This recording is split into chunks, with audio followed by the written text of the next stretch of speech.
111-এর আলোচিত সমালোচিত সেই জেনারেল মাসুদ উদ্দিন গ্রেফতার, সুনির্দিষ্ট গুরুতর নানান অভিযোগ। ঈদের দীর্ঘ ছুটি শেষ, রাজধানীতে ফিরছে মানুষ। নাটোরের লালপুরে ট্রাক চাপায় ইজি বাইকের 3 যাত্রী নিহত। বিদ্যুৎ কেন্দ্রে 5 দিন হামলা স্থগিতের মধ্যেও ইরানের বিভিন্ন শহরে মার্কিন হামলা, তেহরানের পাল্টা আক্রমণ।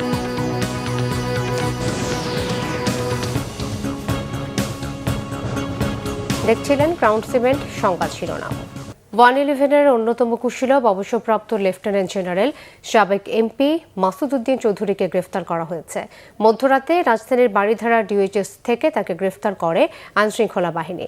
এরপর তাকে নেওয়া হয় মিন্টো রোডের ডিবি কার্যালয়ে। পুলিশ জানায়, হত্যা মামলার আসামি হিসেবে গ্রেফতারি পরোয়ানা ছিল তার বিরুদ্ধে। এছাড়া তার বিরুদ্ধে 5টি মামলা রয়েছে। মালয়েশিয়ার জনশক্তি রপ্তানিতে সিন্ডিকেটের মূল হোতাও তিনি। মাসুদ উদ্দিন চৌধুরী ছিলেন 1/11-র পট পরিবর্তনের অন্যতম প্রধান ভূমিকায়।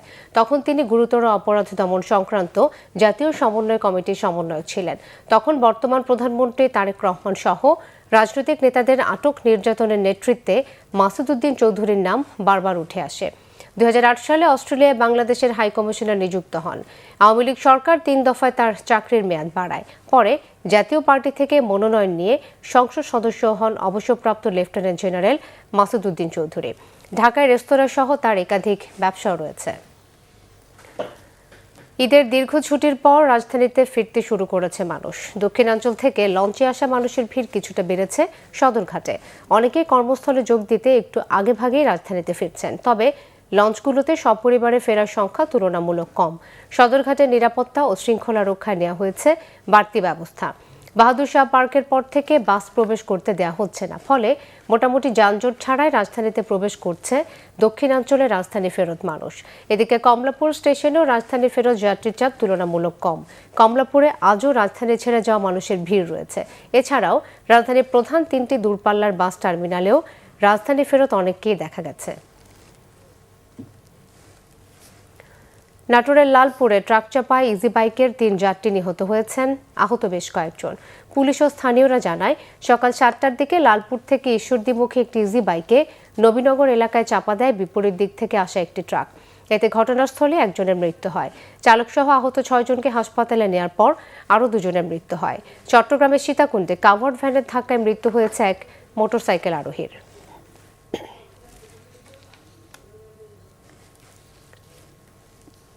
ঈদের ছুটির পর প্রথম কর্মদিবসে সচিবালয় অফিসে আসলেন প্রধানমন্ত্রী তারেক রহমান।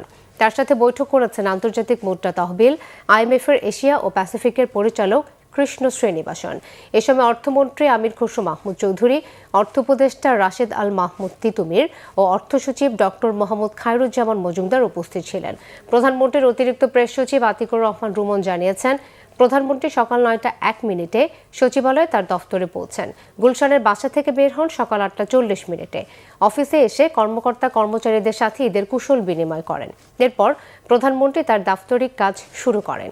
বৈদেশিক কর্মসংস্থান ও প্রবাসী কল্যাণ মন্ত্রী আরিফুল হক চৌধুরী, বেসামরিক বিমান চলাচল প্রতিমন্ত্রী রশিদুজ্জামান মিল্লাত, প্রধানমন্ত্রীর উপদেষ্টা মাহদি আমিন, মন্ত্রী পরিষদ সচিব নাসিমুল গনি ও প্রধানমন্ত্রীর মুখ্য সচিব ABM আব্দুস সাত্তার সহ বিভিন্ন মন্ত্রণালয়ের সচিব, ঊর্ধ্বতন কর্মকর্তারা প্রধানমন্ত্রীর সাথে ঈদের কুশল বিনিময় করেন। দর্শক, রাজধানীর পেট্রোল পাম্প ও স্টেশনগুলোতে এখনও চলছে হাহাকার এবং ভোগান্তি। এই মুহূর্তে তেজগাঁও এলাকায় আছেন সহকর্মী মামুন আবদুল্লাহ। সরাসরি যাচ্ছি তার কাছে। মামুন, অবস্থা কেমন দেখছেন, আর আপনার অবস্থান করা পেট্রোল পাম্পগুলোর অবস্থা আমাদেরকে জানাবেন।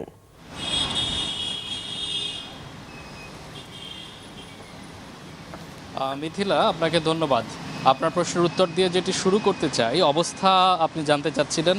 অবস্থা কিন্তু অনেকদিন ধরেই বেগতিক। আপনি জানেন যে মধ্যপ্রাচ্যের যে সংকট, ইরান এবং ইসরায়েল এবং যুক্তরাষ্ট্রের যে ত্রিমুখী যুদ্ধ, এই যুদ্ধের প্রভাব কিন্তু বাংলাদেশে পড়েছে অনেক দিন আগে থেকেই। সেটি হচ্ছে তেলের উপর প্রভাবটা পড়েছে অনেক দিন ধরে। কিন্তু তেলের একটা কৃত্রিম সংকট তৈরি করা থেকে শুরু করে এবং সরকার পক্ষ এবং পেট্রোল মালিক ওনার্স অ্যাসোসিয়েশনের মধ্যে যে একটা বোঝাপড়া হচ্ছে না এবং এটা এক ধরনের যে ধোঁয়াশা তৈরি হয়েছে।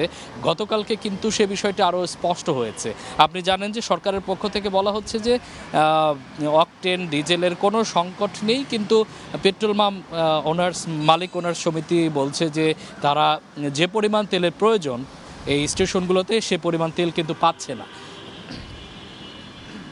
এবং সরকারের পক্ষ থেকে বলা হচ্ছে যে 2,36,000 মেট্রিক টন যে তেল সেটি কিন্তু মজুদ আছে, যা 20 থেকে 22 দিন পর্যন্ত চলবে। কিন্তু পেট্রোল পাম্পগুলোতে আমরা এসে যেটি দেখেছি সবগুলা পেট্রোল পাম্পই কিন্তু এক প্রকার অচল অবস্থায় পড়ে আছে। তাদেরকে আমরা জিজ্ঞেস করেছিলাম যে কেন এমনটি হচ্ছে। তারা বলছে ডিপোতে তারা গাড়ি নিয়ে গেছে, কিন্তু সেখানে তাদের যে পরিমাণ তেল প্রয়োজন সে পরিমাণ তেল তারা পাচ্ছেন না। এবং আমরা এখন যে স্টেশনে আছি এটি হচ্ছে সিটি সিএনজি রিফুয়েল স্টেশন, এটি হচ্ছে তেজগাঁতে। তারা বলছেন এখানে প্রতিদিন প্রায় 28,000 লিটার তেলের অকটেল এবং ডিজেলের প্রয়োজন, কিন্তু তারা প্রতিদিন পাচ্ছেন 8 থেকে 10,000 সর্বোচ্চ। এটি হচ্ছে তাদের কথা। এরকম আসলে বেশিরভাগ সিএনজি স্টেশনগুলোই কিন্তু এখন আপাতত বন্ধ আছে পাম্পগুলো। তারা হচ্ছে ডিপোতে গেছে কিন্তু কোনো তেল পাচ্ছে না। এই হচ্ছে অবস্থা। আসলে সরকার পক্ষ এবং এই যে পেট্রোল পাম্প ওনার্স অ্যাসোসিয়েশনের মধ্যে এক ধরনের বোঝাপড়ার ঘাটতি, যেটি তারা বলছেন যে তেল ডিপোতে গেলে পাচ্ছেন না, কিন্তু সরকার বলছে যথেষ্ট পরিমাণ তেল আছে। কিন্তু আবার পেট্রোল পাম্পে এসে আমরা দেখলাম যে এখানে আসলে তেল দেওয়া বন্ধ আছে, ডিজেল অকটেন বন্ধ আছে। এই আসলে একটা ধোঁয়াশা তৈরি হয়েছে। এটি আসলে সরকারের আমলাতান্ত্রিক জটিলতা কিনা সেটি আসলে খতিয়ে দেখার জন্য বারবারই বলছেন পেট্রোল পাম্প ওনার্স অ্যাসোসিয়েশন। তো এই ছিল আমার কাছে পেট্রোল পাম্প থেকে সর্বশেষ। মিথিলা। মামুন, আপনাকে ধন্যবাদ।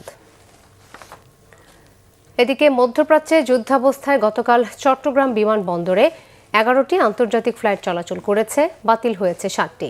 চট্টগ্রাম বিমানবন্দরের জনসংযোগ কর্মকর্তা প্রকৌশলী মোহাম্মদ ইব্রাহিম খলিল জানান, আন্তর্জাতিক ফ্লাইট চলাচল কিছুটা বেড়েছে। সোমবার বাতিল হওয়া আন্তর্জাতিক ফ্লাইটের মধ্যে ছিল বিমান বাংলাদেশ এয়ারলাইন্সের মধ্যপ্রাচ্য থেকে আগত 3টি অ্যারাইভাল ফ্লাইট, ইউএস বাংলা এয়ারলাইন্সের মধ্যপ্রাচ্যগামী 2টি ডিপার্চার ফ্লাইট, এয়ার অ্যারাবিয়ার মধ্যপ্রাচ্য থেকে আগত একটি অ্যারাইভাল ও একটি ডিপার্চার ফ্লাইট। বিভিন্ন এয়ারলাইন্সের মধ্যপ্রাচ্য থেকে আগত 6টি অ্যারাইভাল ফ্লাইট ও 5টি ডিপার্চার ফ্লাইট সচল ছিল।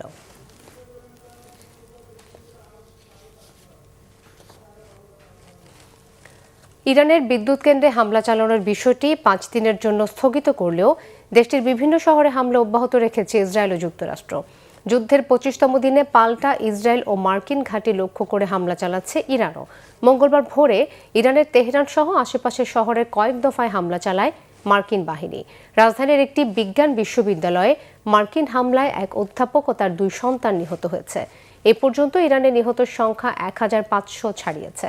ইসরায়েলের পাশাপাশি মধ্যপ্রাচ্যে সৌদি আরব, বাহরাইন ও কুয়েতে মুহুর্মুহু রকেট ও মিসাইল হামলা চালাচ্ছে ইরান।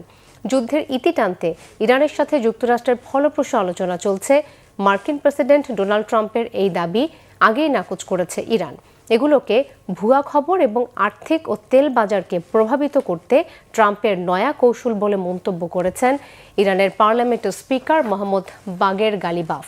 প্রেসিডেন্ট ট্রাম্পের মন্তব্যের সত্যতা না মেলায় বিশ্ববাজারে অপরিশোধিত জ্বালানি তেলের দাম কিছুটা বেড়ে ব্যারেল প্রতি $104 হয়েছে। জ্বালানি বাজার নিয়ন্ত্রণের বাইরে চলে যাওয়ার শঙ্কায় যুদ্ধ ও শত্রুতা বন্ধ করে সব পক্ষকে সমঝোতায় আসার জন্য আহ্বান জানিয়েছেন ইউরোপীয় কমিশনের president Ursula von der lane.